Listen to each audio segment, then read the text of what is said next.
2024 has been a rough year for movies. There's been so many things coming out that are getting absolutely obliterated by people being like, oh, there's a new Mad Max movie that's out, that's cool, didn't ask. No one wants to go to the movies anymore, man, and honestly, I can't even blame them. Like, you better not be going to the cinema hungry unless you have a house to mortgage, because I've never felt more fear like being thirsty before a movie and having to decide between dying of thirst for 2 hours or forking out $8 for a bottle of water. That shit comes from the sky, it's literally free. And now Amazon Prime is making me pay an extra $3 a month to not have ads on their paid streaming service when already half the shit on there is just a trap to get you to accidentally pay for whatever the hell Lionsgate Plus is. I mean, the only reason I can afford to leave my house is thanks to the sponsor of this video, Blockies, who sent me a box full of 18 tons of Transformers, including their brand new Transformers 1 line of tiny non-transforming model kits. And at first I thought it was really generous of them to think that I was smart enough to build any of these, but it turns out they're so easy and fun to build that even I can do it. And this is coming from someone who's regularly bullied for his inability to transform children's toys. You can buy these as like individual boxes to support your gambling addiction, or as a whole set of 9 that includes pre and post puberty Optimus Prime, the cutest future genocidal dictator I've ever seen,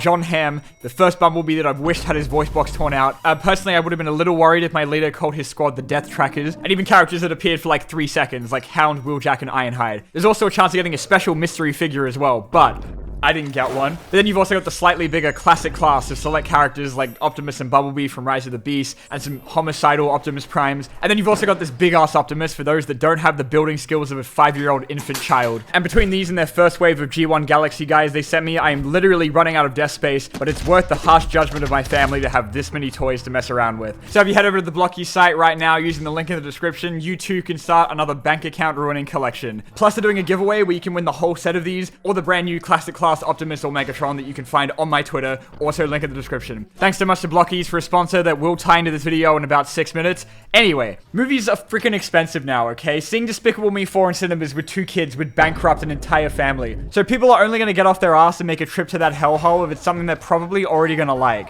Like, if you look at the biggest movies of the year, the 2 moneymakers so far are Inside Out and Deadpool and Wolverine. And like, no shit, I wonder why. Every single one of the top 10 movies this year are sequels. The Garfield movie is in the top 15 highest owners of the year, okay? Something is terribly wrong here. It takes until the 16th movie for an original idea to not be an IP, and that's the fucking John Krasinski Grimace movie. I don't know, maybe one day we'll figure out why they keep making the same 5 movies over and over again, but I'm not gonna act like I'm not part of the problem. I've seen almost every single sequel that came out this year. Like, I even saw Kung Fu Panda 4, I saw Bad Boys 4, the Monkey Cinematic Universe was kind of popping off this year. But here's the thing, okay? None of them were like amazing, you know?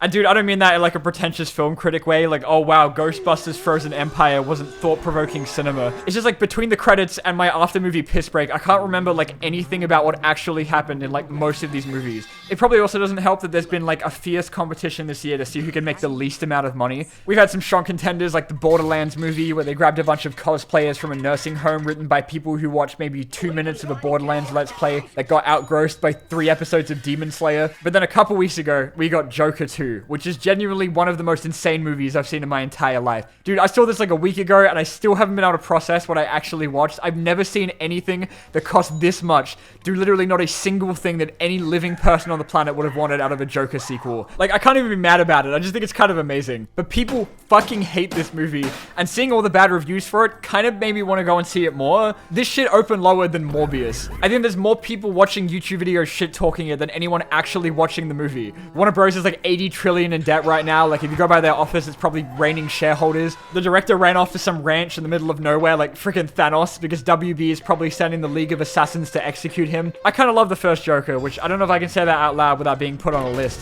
But it made so much money because every single journalist in the world was terrified that it was going to amass an army of gamers to rise up. To the point where you had like 57 cops standing outside every cinema in America screening some poor kids who probably just wanted to see Detective Pikachu. The warning specifically mentions incels. And all that did was make people go like, hell yeah, I want to see that. But then when you follow that up by making it a musical that costs 3 times as much money to make with a title that its target audience probably can't even pronounce, every single thing about it was like the worst decision they could have possibly made. I don't even know how this got made. Like, I guess they were just like, because the first one made $1 billion, they were just going to let them cook whatever they want. Like, we don't need to check the script or do test screenings or anything. They'll probably be fine. Like, if I'm allowed to spoil it, which I think I can because no one is seeing this movie. This is a 2.5 hour long movie set almost entirely literally in a prison and a courtroom. Arthur is only the Joker in like one scene. They paid Lady Gaga like $12 million to be on screen for like 2 minutes maybe. And the movie ends with the Jonkler getting gangbanged by prison guards and stabbed to death by some random guy.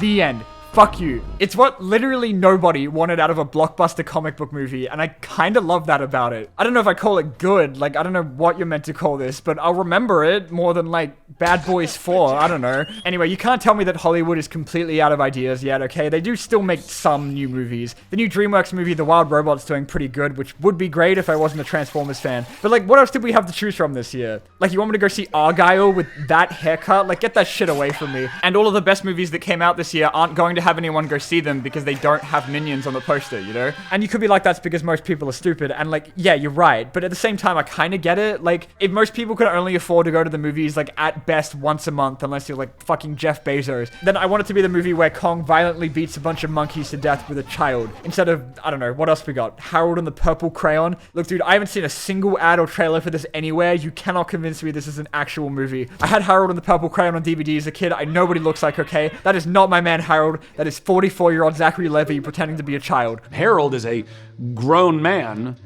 Grown man. There was also If, which I didn't even know came out. Like, I saw an ad for it on the side of a bus and I thought it was for the Grimace Shake. And I mean, it actually made a decent amount of money. It's just the problem is that Hollywood won't make anything unless it costs them the GDP of a small country. There's this friggin' Santa movie coming out next month with Chris Evans and The Rock that cost $300 million because The Rock kept forgetting to show up every day and pissing in water bottles. Throwing millions of dollars at hot famous people isn't working anymore. Like, we saw that with The Fall Guy, which reminds me a lot of myself as a child because it had everything going for it and still managed to disappoint everybody. It had good reviews, a great director, and Ryan Gosling. But none of that matters because it still looked like a movie that people could just wait like 3 weeks to see on Netflix. Oh, and of course, how could we forget the most iconic movie of the year, Madam Web, the first movie where the entire marketing campaign was the main star going around in interviews telling everyone how shit it was. You know, because this is sort of a standalone world and it's not, you know, this is Madam Web. It actually offends me that this movie made $100 million, but it also cost $100 million,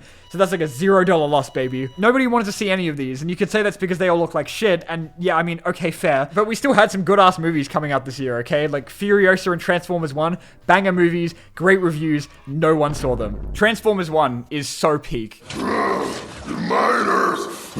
It's actually unbelievable how good this movie is. I don't know where this effort was like friggin' 10 years ago when they were running the reputation of this series into the ground. And dude, the fact that Age of Extinction, the movie that has an extended scene of some guy explaining to Mark Wahlberg why he's legally allowed to date his underage daughter, made $1 billion. And this is gonna make like not even 10% of that. It makes me want to become the Joker. I talked a bit about this in the video I just made about shitty trailers, but the absolute fumbling of the Transformers 1 marketing campaign needs to be studied in a lab or some shit. Because the guy who made the first trailer for it was making it his God-given mission to make sure that no one wants to see this fucking movie. I know to most people this is just some shitty kids film, but like if you guys know me, you know that I care more about Transformers than its entire target audience combined. And I remember it took so long for us to find out anything about this movie because Paramount was treating this shit like a CIA black site to the point that I was like genuinely convinced this movie wasn't even real. Because like they marketed the hell out of Rise of the Beast last year and I still don't know how that movie only barely made its money back. Like they literally got Optimus Prime on The Masked Singer. You guys didn't see that shit? Optimus Prime, the heroic leader of the Autobots. Any words for our mass celebrities? I have sworn to never kill humans. But when I find out who's behind this, he's going to die. And it was always going to be a challenge to get people to see this movie because people are so over Transformers right now. The goodwill for this franchise died like 10 years ago with Age of Extinction. Because, yeah, again, that movie made $1 billion, but it also sucked ass. And every movie since has done like okay at best. Most people were confused about what TF1 was even meant to be. Like half the people still think this is part of the Michael Bay movies because the dumbass producer keeps saying it's a prequel, even though that literally doesn't make any sense. And I won't spoil why, but like if you've seen the movie, you know, like what, huh? And then plus it's also an animated movie and we all know that animation's only for fucking babies, okay? Because I only watch movies for adults, like the Meg 2. So knowing that you have all of these things against it, why would you make your first trailer a 3-minute Bumblebee funny moments compilation who makes it look like the only people who could enjoy this movie don't even know how to walk yet? So I'm really not surprised that it made like no money, because then they also didn't release it in the UK for like an extra month because they wanted to have it like come out for school holidays or some shit. So then all 3 people who still cared about it had to survive a month of spoilers because for some reason they made it come out in September in the same month as the only other animated robot movie coming out for the whole year.